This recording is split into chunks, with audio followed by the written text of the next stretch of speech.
All right, Blood Force Conservative fans, it has been a minute since I have been on these airwaves or interwebs or whatever you want to call them. That is because, as a small business owner, around this time of year, close to April 15th, I spend an inordinate amount of time making sure I have every deduction that I can lay my hands on just to make sure that Uncle Sam doesn't get any more pay than he's entitled to. He apparently is my number one employee, even though I'm a sole proprietor, because I have to pay him thousands of dollars every year, and it's getting kind of annoying. I was thinking about where people had been pushing me to run for office, and there was a pretty decent sized groundswell over here in Mississippi to have me run for office this time. And as I've mentioned on this podcast before, once we were notified or found out that we were going to be blessed with our granddaughter, I didn't want to spend 2 years on a campaign trail running for Congress. Now, it's looking more and more like I may do that in 2028. So, my congressman here might want to take note of that. He's in District 3 of Mississippi. He and I have a mutual friend in George Santos. My congressman is chair of the House Ethics Committee, and that's Michael Guest. I've had some pleasant conversations with Michael Guest. I've had some very uncomfortable on Michael's side conversations with him. So we'll see. But one of the things I thought about if I run for office here in 2028, and let me know what you think about it. You can DM me or you can comment under this podcast what you think.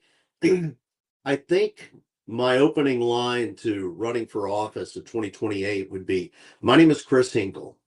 I am a devout conservative. I'm a textualist on the Constitution, and I hate government. I hate government more than you. You think you hate government? You don't hate government as much as I do. I had to spend 33 years inside government, 20 plus of it with the FBI. And I've seen the entrails, the nastiness, how the sausage is made. It's horrible. And they spend way too much time taking money out of your pocket. You need to send somebody like me that hates government more than anybody else up there to tell them to their face why I hate them because of the theft and the grift that they have. But I don't know. We'll work on that for 2028. So the reason we came here today, and I posted this the other day, and that is I had some interaction with the Southern Poverty Law Center, and apparently they are in the crosshairs of Kash Patel and the FBI. So a little backstory. Uh, I came to the FBI in the late 90s, and I spent 7 years up in Washington, D.C. I was at Washington Field Office on the National Computer Crime Squad. Back then, we only had one computer squad when I first got to the FBI. We branched off into a second one dealing primarily with counterterrorism, counterintelligence, and the criminal side was where I stayed. And then I went to Headquarters Cyber Division, which was newly formed, and spent a couple of years there, and then took a field desk down in Jackson, Mississippi. And I've told you my story there, my work with the Civil Rights Program. We were the number one civil rights program in all of the FBI the time that I was sitting on the desk in Jackson, Mississippi. We reopened the Mississippi burning case. We brought two Klansmen to justice for the murders back in the 60s, brought some closure to those families. Really proud of that. I think it's going to be pretty interesting one day when my granddaughter looks in the archives and sees her grandfather's signature on some of those documents approving them for entry into the case. But let's talk about Southern Poverty Law Center. So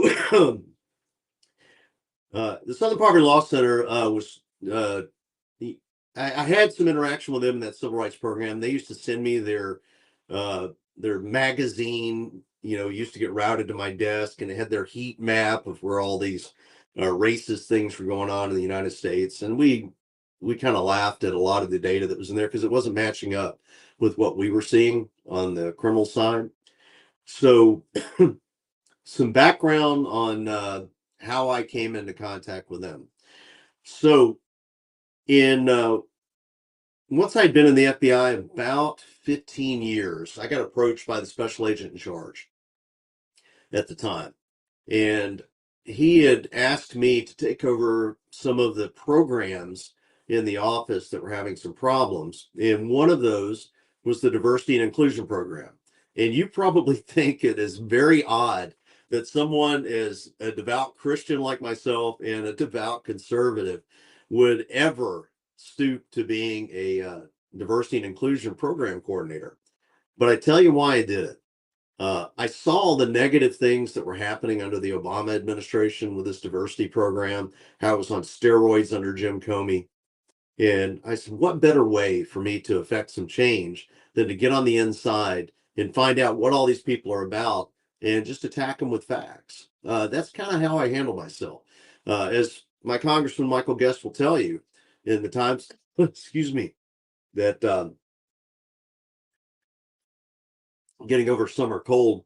In the times that I've had conversations with him, I'm not malicious. I don't yell. I don't scream. I just ask civil and cogent questions. And if you don't answer the questions or you obfuscate, uh, I point it out right away. We just go ahead and get right back on track. I think that comes from my 25 years as an interviewer and interrogator. So I got on the inside. It was as corrupt of a program as I've ever seen inside the FBI, this diversity program. And it was growing like a cancer inside. So I was going to do everything I could to bring facts and truth to power, as you would say. So there was some pushback in the FBI. I wasn't the only diversity and inclusion coordinator that felt that way, was able to do some pushback. And the majority of those coordinators were not agents. They were support staff, and that they were the biggest problem in the FBI. A lot of these young individuals that came in with their own ideas of how the FBI should comport itself and address things like transgender issues. So in 2014, 2015, uh, I get I get called up to the office to the SAC, Special Agent in Charge, and he said, "Hey, they're having a meeting over at the U.S. Attorney's Office. Apparently, some people from DOJ are coming in, and they want to talk about doing something community relations thing. I think it has to do with transgender stuff. Can you go over there and find out what the heck's going on?" And I said, "Sure, I'll go over." So I was the only FBI representative. So the meeting was called by the DOJ Community Relations Section. Now, that is something that came to be in about 1964 with the passage of the Civil Rights Act of 1964. And it was there to assist communities with facing disagreements, with law enforcement, with government, and things like that. And primarily based on race. Excuse me. And in 2009, with Matthew Shepard and the James Byrd Hate Crimes Prevention Act, the Obama administration put it on steroids and started bringing in all of these identity type politics things into it to include gender identity, sexual orientation, disabilities, things like that.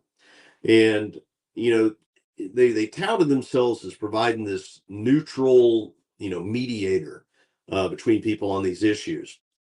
What it ended up being was a little something more than that.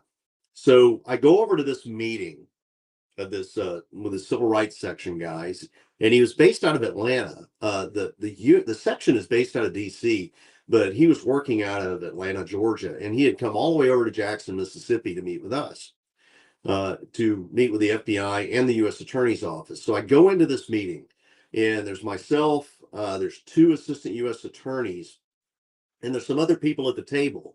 And at the table were two representatives from the Southern Poverty Law Center, and they were invited there by this DOJ Civil Rights Section.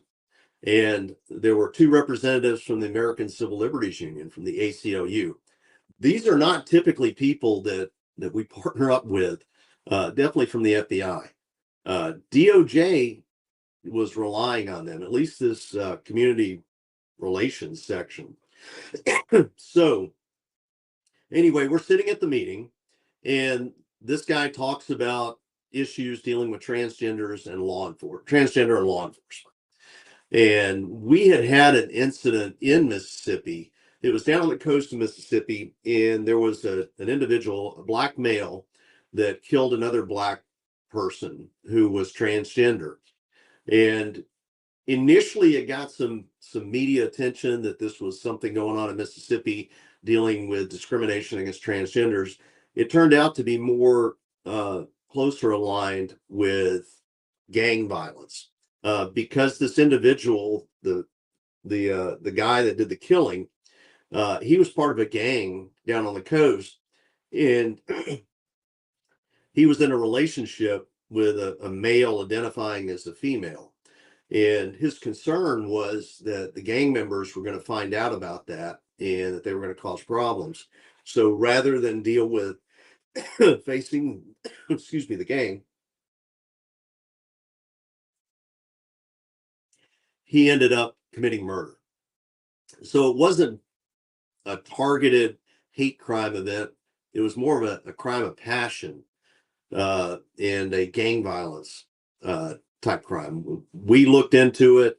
Once we got the information from the local law enforcement, it wasn't anything we could look at from under a hate crime statute. So we exited that. So this guy from the community relations section threw out this idea. What he wanted to do was bring a team of individuals in from the community relations section and put on an 8-hour training event at a large venue in Jackson, Mississippi. And he wanted the FBI and DOJ to help spearhead that and invite law enforcement from state and local and other federal agencies to come in to go through this training for the day. And it was open to all, when it's supposed to be open to all FBI and law enforcement personnel, badge carrying or support staff. And I'm sitting there listening to this, and I'm thinking, why Mississippi? And bless his heart, an assistant U.S. attorney, a black male, I'm not going to name him, he posed the question before I could say a word. And he said, why are we doing this here in Mississippi? Do we have a transgender problem with law enforcement? And the community relations section guy said, well, you had this incident on the coast. And I spoke up and gave him the actual facts on the case. And I said, yeah, I don't think we have an issue. And the AUSA asked him again, so have you done this training somewhere else?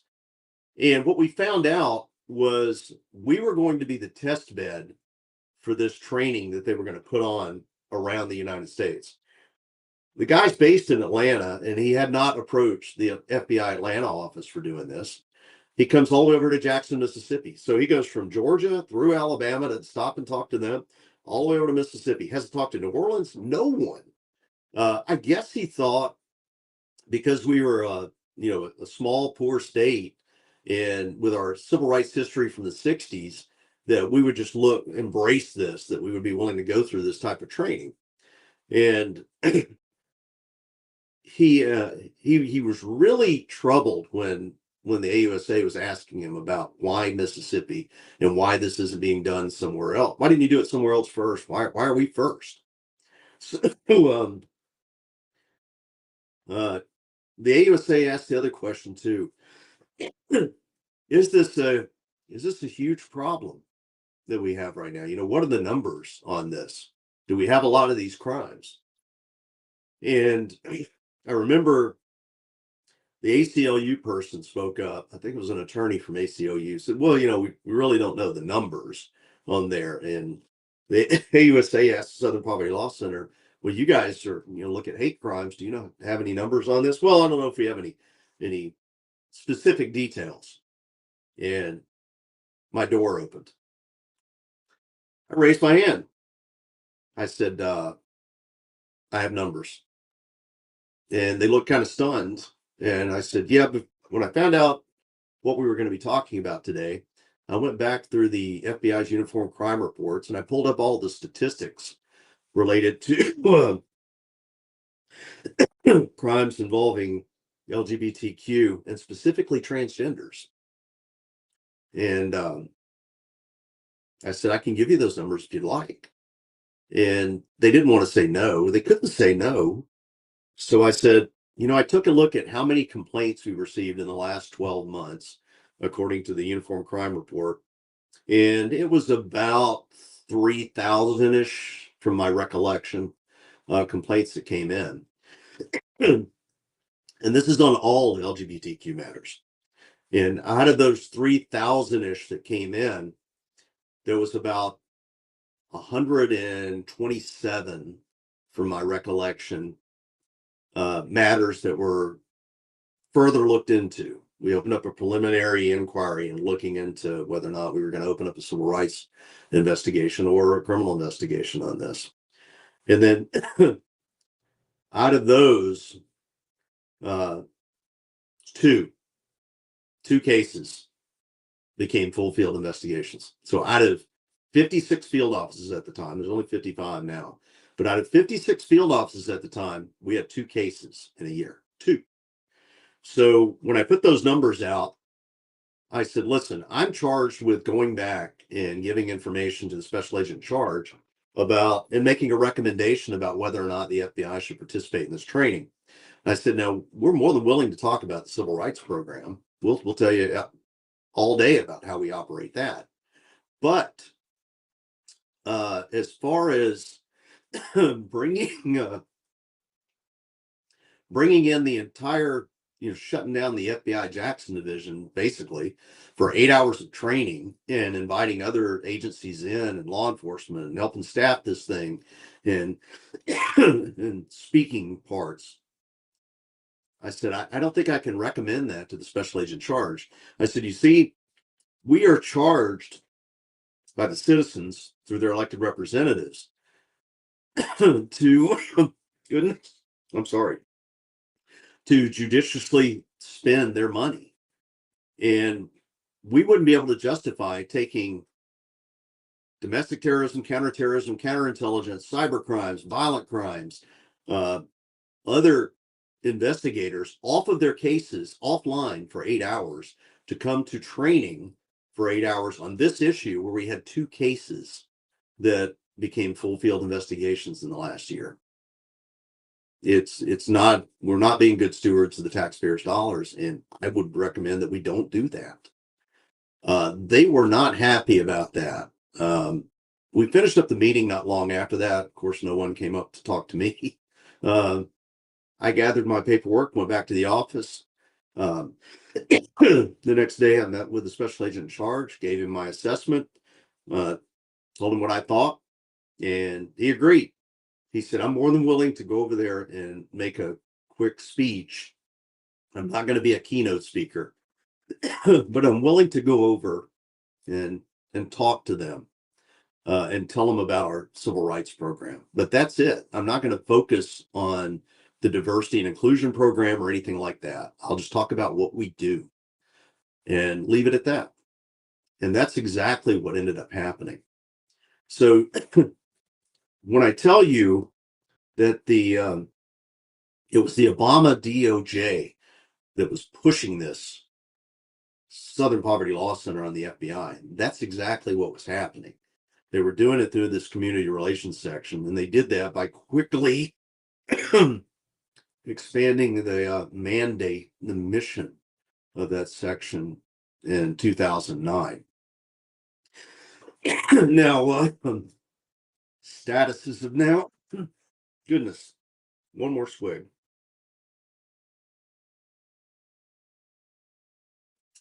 Status as of now is the section's pretty much shut down. Trump administration, as part of reduction in force this past September 2025, pretty much eliminated that section. It's not, I mean, it's there.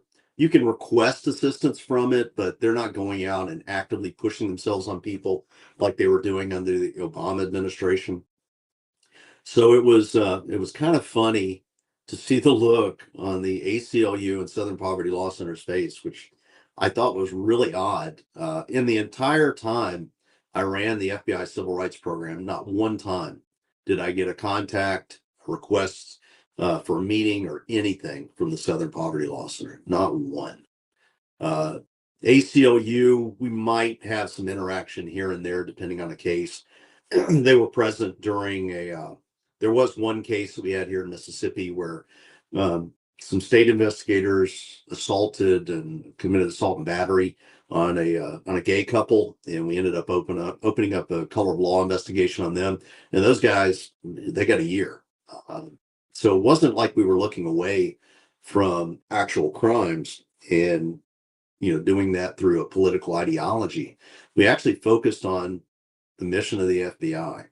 So when you hear people out there saying, well, it's the FBI that was, doing some of the same things that Southern Poverty Law Center was doing, it's not. DOJ really has the reins on these things. And that pendulum can swing back the other way in a heartbeat. It swung really hard during the Obama administration. It was amazing how hard and how quickly that diversity and inclusion section grew. Um, I don't know what the status of it is right now. I know that when Kash Patel came in and they, or actually before, it was as Chris Wray was leading the FBI, they were disbanding a lot of those programs and getting rid of them and reassigning those people. The ideas are still there. The attitudes are still there.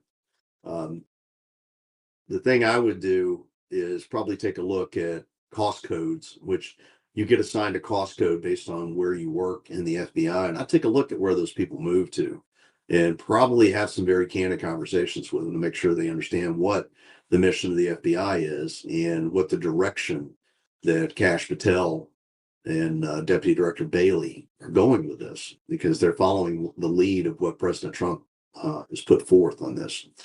But that's it. Sorry for the cough.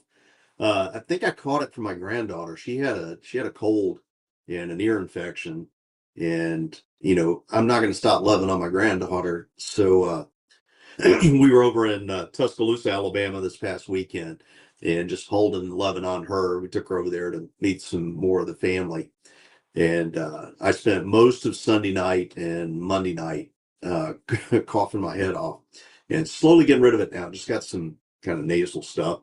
So pray for me on that. I'm going to do some more of these short podcast things. We'll still do the occasional long one, but the last short one I did got some really good response. I was surprised. It got the most views I've had on YouTube, and I think it's important to do that. So I'll comment on things as we go. I tend to wait until the waves settle a little bit. I know we just had the vote in Virginia, up where Northern Virginia was kind of imposing its will on the rest of the state, trying to set it up where Republicans really wouldn't have a voice in that state. And from what I saw recently, it looks like a judge has stepped in because they didn't follow the correct procedure. So we'll see how that plays out. I tend to wait and see what's going to happen with these things. I know we've got some elections coming up. I am doing my due diligence. I don't like John Thune. I don't like what he has done in the Senate. I think he's horrible. He's worse than Mitch McConnell. I saw this coming with the SAVE Act. I don't care for John Cornyn out of Texas, and I've been posting daily on that. I think today he has 34 or 33 days left in his political career. I don't think he wins. I think he's going to lose the runoff. That's my guess. I'm not I don't put money on any of this stuff, but that would be my guess just based on what I hear from friends of mine over in Texas. And I hope that's the case, because John Cornyn is not a friend of your rights. He was working with the Democrats to help undermine your Second Amendment rights. And I just can't have that. So anyway, we're going to cut this short right now. I thought I just wanted to tell you the Southern Poverty Law Center, where they got a chance to meet the blunt force conservative, and how I handled them. And believe me, I was grinning from ear to ear on the inside because I wanted to remain professional when I was talking to them. But the look on the ACLU and the Southern Poverty Law Center faces when I just threw the facts out, when I threw the numbers, when I said, I have the numbers, their heart sank, and it was well worth it. So we will see you again. I will try to do more of these. I keep saying I'm going to do more of these regularly. I will do them as best I can. I have been super, super busy right now. I've got a stack of work right here for my private business. I've got some contract work over here to take care of. And then I got to get back to writing as well. I haven't written an article in a while, and we'll see where things go. Thanks again for tuning in. I hope you enjoyed it. Sorry for the coughing uh, in there. Promise you the next time that will be taken care of. But we will see you the next time I'm on the air here. If you got anything you want me to pontificate on or posit on, send me a DM. Uh, tag me in something. Say, hey, what do you think about this? And I'll try to bring it up in the stream. I've got several people right now that have been in contact with me that want to come on the podcast, and we're going to start having some guests again on here.